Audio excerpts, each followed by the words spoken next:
Reynald, the J&B Met has been positioned as the biggest racing event of the year. J&B, of course, being involved since 1978.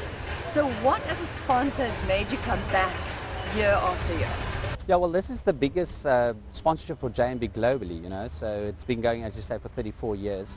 And I think what makes us really special is about the brand fit with the actual horse racing and the event, So J&B is all about vibrancy and connection of people, and that's what happens at the Met, And I think it's just such a huge success over the years that every year, the team just improves and does it better, So people always come, there's always something new, there's always something fresh, and there's always something innovative, So it's a really, really great event.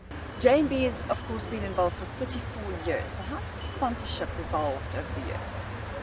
Well, in the beginning it started very, very small, and I won't go into that now, but it really started small, and it's just grown and built up over the years, and now we've got about 2,500 people at our main marquee from a VIP perspective, and then 50,000 people will be here tomorrow to come and watch this event and to come and socialize and to come and enjoy themselves here with J&B. And how have you seen the event evolved over 35 years? Well, it is, as you said, it's the premier horse racing event in South Africa, without a doubt. The likes of Pocket Power, that's gone on to greater things, and hopefully will win again.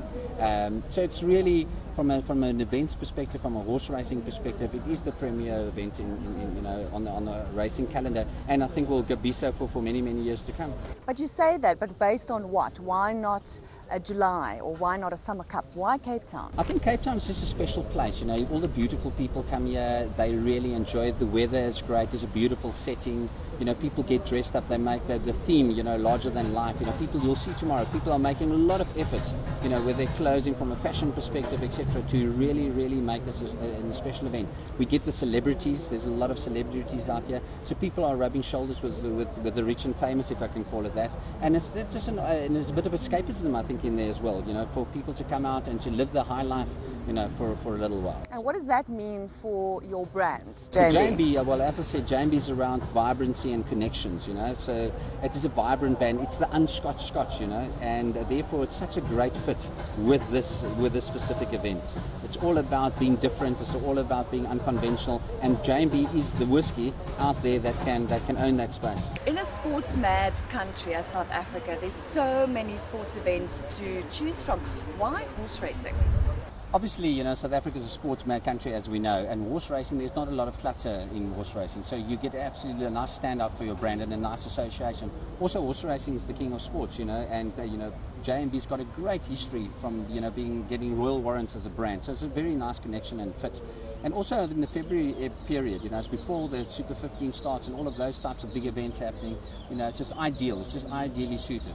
And even from a fashion perspective, we're getting all the summer fashions, the winter fashion starts rolling out on the 1st of February. So everybody waits for the J&B Met to happen to get all their summer stock sold. And then on 1st of February, then they roll out with their winter thing. So absolutely from a fashion perspective, from a sporting perspective, from a brand fit, it just works. But this event must be a considerable amount of money in terms of budget spent on just one event. So in the current economic climate, do you find it's becoming tougher and tougher to justify the money spent on one event? That's a great question. We've done some research on this, and the return on investment on this event is massive. It's at least 1.5. For each rand we spend, we get about 9 rand back in ROI.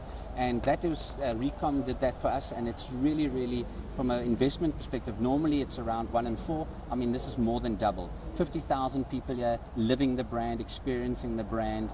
There were days when I was still on portfolio, that J&B, that this was about the only thing we did on the J&B was the J&B Met, and that carried the brand through some really tough times as an event and through the year. Really, really strong property to own. Your thoughts on the imminent regulations on alcohol advertising and the impact that will have on sponsorships in the future? Well, this is a very debatable topic at the moment. We as brand ourselves have not been approached by government. Neither has the liquor industry been approached by government on pending legislation at the moment. We're in the first year of a 3-year contract with Gold Circle, and in the foreseeable future we'll carry on with this great event. And it's just such a fantastic opportunity for people to come in and enjoy themselves. This year the theme is larger than life. So who gets to choose the theme year after year?